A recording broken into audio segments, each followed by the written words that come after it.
இது doctor Sherin Leon. Christmas பக்கத்தில் வந்தாச்சு. அதனால் நானும் என் சின்ன பொண்ணும் சேர்ந்து கிறிஸ்மஸ் கேக் பண்ணலாம் அப்படின்னு யோசிச்சுட்டு ப்ரிப்பரேஷன் ஆரம்பிச்சிட்டோம். நான் யூஸ்வலாக பேக் பண்ணுற சாக்லேட் கேக் ரெசிபி தான் பேக் பண்ண போகிறேன். ஆனால் என் சின்ன பொண்ணு யூடியூப்லலாம் பார்த்து எதேதோ செஞ்சிட்ருக்கா.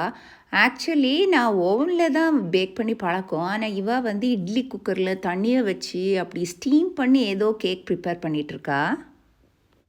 என் பொண்ணு சமைக்கிறத பார்க்குறதுக்கு செம காமெடியாக இருந்தது. ஏன்னா கலக்கிற மாவை தொட்டு தொட்டு நக்கி பாப்பா, அப்புறம் கை வச்சு சில நேரம் கலக்குவா, அந்த கையை தலையில் முடியை அட்ஜஸ்ட் பண்ணுறா, இப்படி என்னென்னவோ பண்ணிகிட்டு இருந்தா. பட்டர் பேப்பர் எடுத்து கப்பில் வச்சுட்டு அதில் மாவை கலக்கி ஊற்றிட்டு இட்லி பாத்திரத்தில் வச்சு ஆவி காட்டும்போது அது எப்படி கேக் ஆகும் எனக்கு தெரியல. இதெல்லாம் ரீசெண்டாட்டு இவங்க யூடியூப் எல்லாம் பார்த்து செய்கிறாங்க. ஆனால் கேக்குங்கிறது பேக் பண்ணால் தான் நிஜமாகவே ருசியாக நல்லா இருக்கும். இந்த சாக்லேட் கேக் ரெசிபி நான் ஆல்ரெடி என்னோடய யூடியூப் சேனலில் போட்டிருக்கேன். உங்களுக்கு லிங்க்கை நான் டிஸ்கிரிப்ஷனில் தாரேன், நீங்கள் பார்த்து செய்யுங்க. இது ரொம்ப சிம்பிள், ரொம்ப டேஸ்ட்டாகவும் இருக்கும். இந்த சாக்லேட் கேக் 1 கிலோ இல்லை 2 கிலோ எவ்வளோ வேணால் செஞ்சு நீங்கள் ஃப்ரெண்ட்ஸ் ஃபேமிலிஸ் எல்லாருக்கும் இந்த கிறிஸ்மஸ் டைமில் கொடுக்கலாம். அவ்வளோ டேஸ்ட்டாக இந்த கேக் இருக்குங்க. கேக் செய்கிறதற்கு நான் மாவெல்லாம் கரெக்டாக ப்ரிப்பேர் பண்ணிவிட்டு இதை 2 பெரிய பேக்கிங் ட்ரேயில் போர் பண்ணி இந்த ஓவனில் வைக்க போகிறேன். கொஞ்சம் நேரத்திலே சுவையான சாக்லேட் கேக் ரெடி ஆகிடும். நார்மலாக நம்ம கிறிஸ்மஸ்க்கு ப்ளம் கேக் தான் பேக் பண்ணுவோம். ஆனால் என் குழந்தைங்களுக்கு ப்ளம் கேக் பிடிக்காது, சாக்லேட் கேக் தான் ரொம்ப விருப்பம். நான் அதனால தான் இதை பேக் பண்ணிகிட்ருக்கேன். ஆனால் ப்ளம் கேக்கும் நீங்கள் ஈஸியாகவே வீட்டில் செய்யலாம். நிறைய ரெசிபீஸ் இப்போல்லாம் அவைலபிளாக இருக்குது. வீட்டிலே எளிதாக செஞ்சு நீங்கள் சாப்பிட முடியும். இந்த கேக்கை கூட நீங்கள் ரொம்ப ஹெல்த்தியாக செய்ய முடியும். அதாவது கொஞ்சமாக பட்டர் சேர்த்துட்டு அப்புறம் நாட்டு சர்க்கரை எல்லாம் சேர்த்து ஈவன் நீங்கள் கேழ்வரகு மாவில் கூட சேர்க்கலாம்.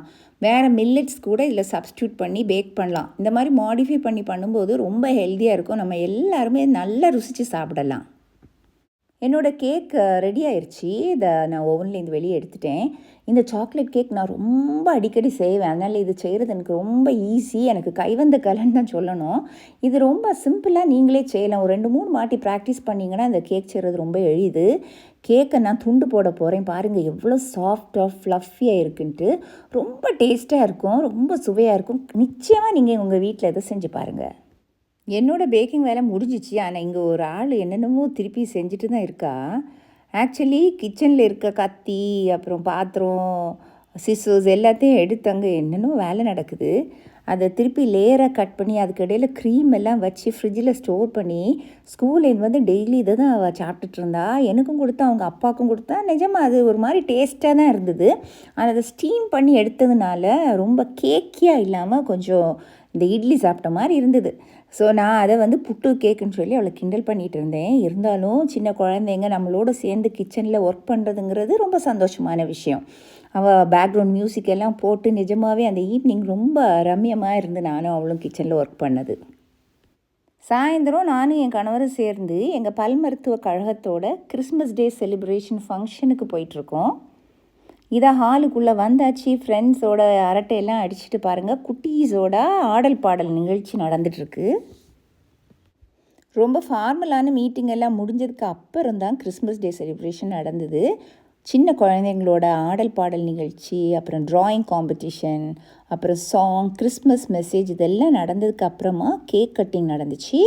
கேக்கெல்லாம் கட் பண்ணி சாப்பிட்டு ஒயின் எல்லாம் பரிமாறி நல்ல விருந்து சாப்பாடெலாம் சாப்பிட்டுட்டு நாங்கள் லேட்டாக தான் வீட்டுக்கு வந்தோம்.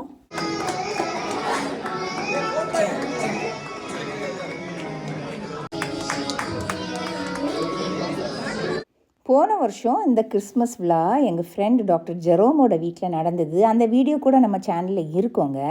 அதுக்கு முந்தின வருஷம் எங்கள் வீட்டில் நாங்கள் சூப்பராக கிறிஸ்மஸ் விழா கொண்டாடினோம். செம்ம பார்ட்டி, டான்ஸ், கேக் கட்டிங் எல்லாம் இருந்தது. அந்த வீடியோ கூட நான் லாங் வீடியோ அப்லோட் பண்ணியிருக்கேன்.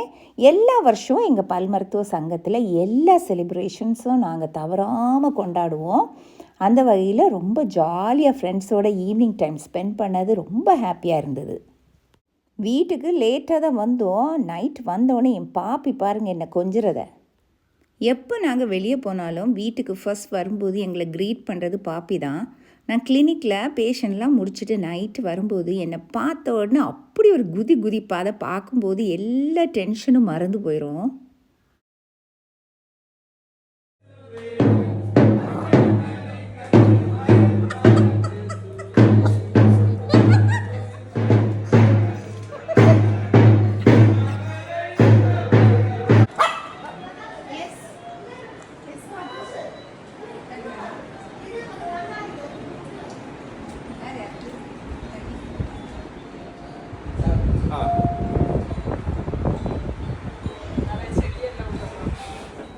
எங்கள் சர்ச்லேருந்து கேரல் வந்தாச்சு. அவங்க எல்லாம் நல்லா திருப்தியாக சாப்பிட்டாச்சு.